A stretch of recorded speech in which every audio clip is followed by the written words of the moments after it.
You need to eat 30 grams of protein every 3 to 4 hours, otherwise you're gonna lose all your muscle and you're gonna go catabolic. There's only this very small amount of protein your body can absorb in one sitting, so you better make the best of this anabolic window, otherwise you're simply wasting your time. Wasted.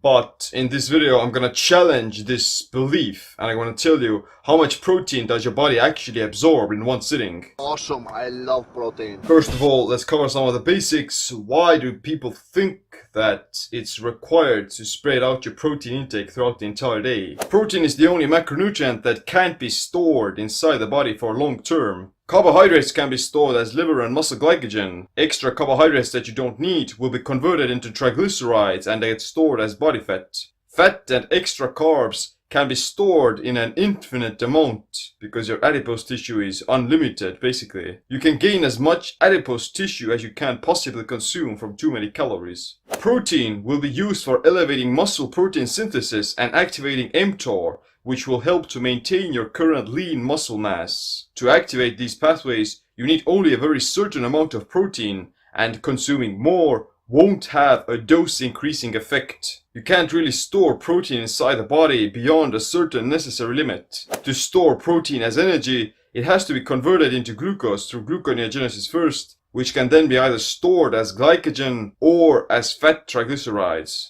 But there's no protein there. That's why you need to be eating protein consistently, because it's the most important macronutrient for survival. You can't really survive for too long without getting adequate amounts of amino acids and proteins, because your entire body is literally made of it. Eat the food. But how much protein does your body actually need? That depends on many things, like your body weight, amount of lean muscle mass, your activity levels, and what kind of diet you're following as well. Being more active in general is going to increase your protein demands because physical activity damages the muscle cells to a certain extent. If you do resistance training, you need more protein to support that training with enough protein synthesis and mTOR activation. If you do primarily endurance training, you need slightly less protein because endurance training doesn't really break down that much muscle tissue as resistance training does. Even if it does, the purpose of endurance training isn't to build muscle or get bigger, so the desired intake of protein wouldn't be higher either. As you age, your ability to maintain skeletal muscle decreases, and therefore you need more protein as well. The recommended dietary allowance for protein is 0.36 grams per pound of body weight, which for an average individual who weighs between 150 to 180 pounds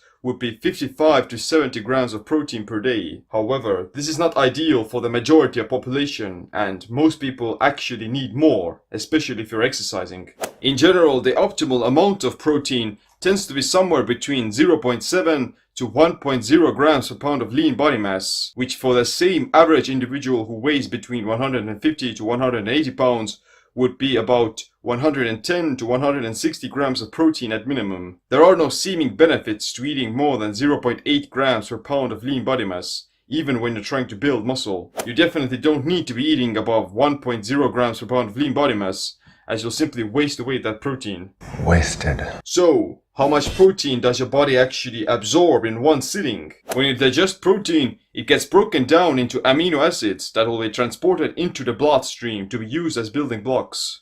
There are a limited amount of transporter cells and receptors in the small intestine, which is gonna restrict how many amino acids can be moved into the blood. And this is also the theory why your body can only absorb a small amount of protein in one sitting. Certain proteins will be absorbed faster than others as well, because the amino acids will be absorbed quicker. However, there are many other factors that determine protein absorption, such as the pH levels of the gut, the permeability of the intestinal lining, protein sensitivity, and the presence of hormones related to gastric emptying. The mainstream consensus is that you can only absorb 30 grams of protein per meal, and you need to spread your protein intake across 4 to 6 small meals to maximize protein synthesis over the 24-hour period. However, this theory doesn't mean that if you were to consume fewer meals but with higher amounts of protein, it doesn't mean that you're gonna waste it away. Amino acids and some peptides are able to self-regulate their time in the intestines. For example, the digestive hormone CCK can slow down the contraction speed of intestines in response to protein intake.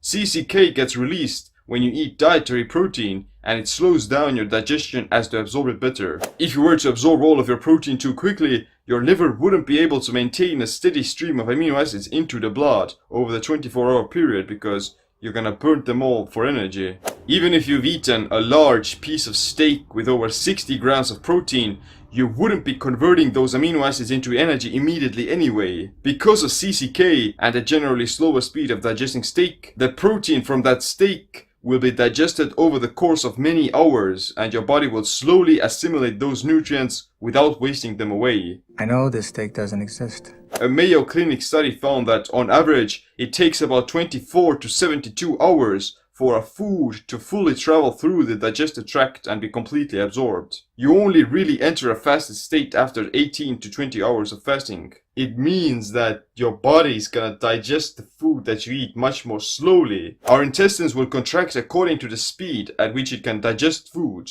If they can't handle any more protein, then they won't waste this precious resource away, but they will simply slow down gastric emptying. After a few moments, when you've digested the protein you've already consumed, the intestines will then move the remaining protein down the line, so to say, and they're gonna continue absorption. Which means that if you consume more protein that is needed to trigger protein synthesis right now, it's gonna slow down the digestion of the extra protein. And then it's gonna gradually release those amino acids into the bloodstream over the course of the coming few hours as your protein synthesis gets lower again. It's literally like a down the line effect of when your protein synthesis gets lower, you're gonna elevate it again with the protein that you consumed from the meals, and it's gonna last a much longer time. Some amino acids can even be temporarily stored inside muscle cells for future use, whether that be for maintaining amino acid homeostasis or for energy production. So, does your body really only absorb 30 grams of protein per meal? Where does this idea come from? The reason it's thought that you can only absorb 30 grams of protein in one sitting is that you only need about 20 to 30 grams of protein to trigger muscle protein synthesis and actually build muscle. But it doesn't really tell you that you can't absorb more protein. Triggering muscle protein synthesis is mostly regulated through leucine, which is the main anabolic amino acid.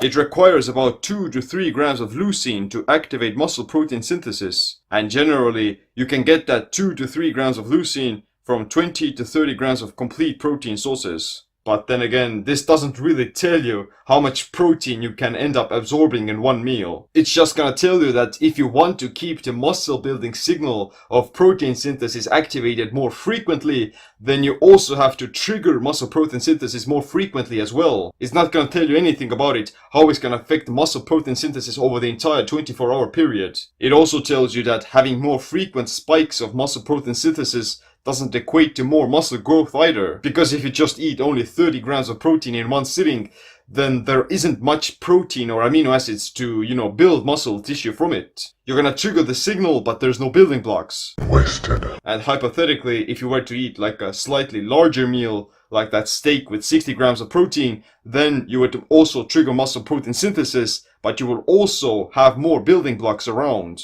So let's compare it to 2 small meals of 30 grams of protein per each, or this one larger meal of 60 grams of protein from this large steak. Then I would say that this steak is better. Right, the steak! That is only my theory, and there's definitely a fine narrow line where you can balance those sorts of things. You definitely don't want to be consuming like 15 grams of protein for over the course of 12 small meals a day, because that's not gonna really do any good for your muscle growth.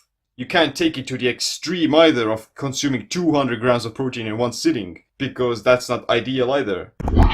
In my opinion, I would say that having slightly less frequent protein synthesis spikes, but with higher amounts of protein, are gonna generally lead to more muscle growth because there's gonna be more building blocks around. When you look at studies done on intermittent fasting, then eating fewer meals but with higher than 30 grams of protein in one sitting, it doesn't cause any negative side effects to muscle growth or muscle homeostasis. One study on women who ate their daily protein of 79 grams of protein in either a single meal or 4 meals saw no difference in terms of protein metabolism and absorption. Several intermittent fasting studies have also shown that eating your entire day's protein in a 4-hour eating window has had no negative effects on muscle preservation. When it comes to body composition and fat loss, then meal timing has been shown to be irrelevant, and intermittent fasting doesn't slow down your metabolism or make you lose muscle. I eat for 8 hours and I fast for 16. Of course, if you want to maximize the anabolic effects of muscle protein synthesis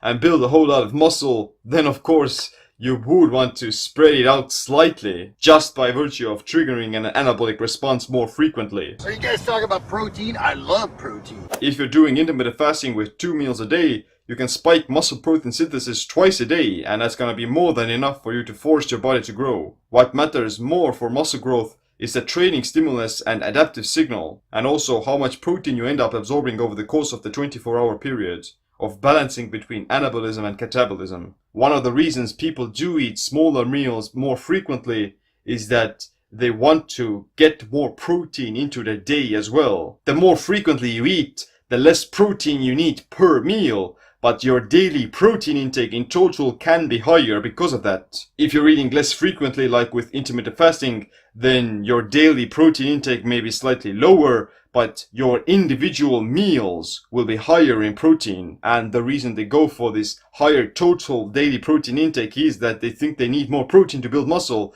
whereas in reality you don't really need any more than 0.8 grams per pound of body weight to build muscle. So if you're consuming 2 to 4 meals a day with the purpose of maximizing protein, you would have to eat 1 gram per pound of lean body mass. If you're consuming 1 to 2 meals, you would eat 0.7 to 0.8 grams per pound of lean body mass, because you'll be more efficient with using that smaller amount of protein. Protein rocks.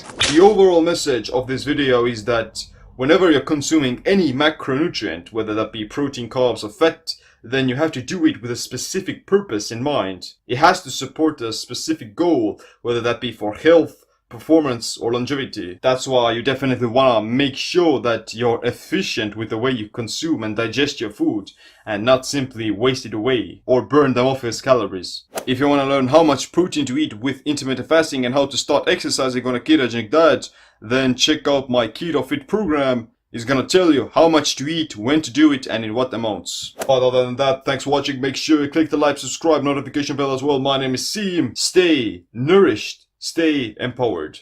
Protein. Protein. Protein.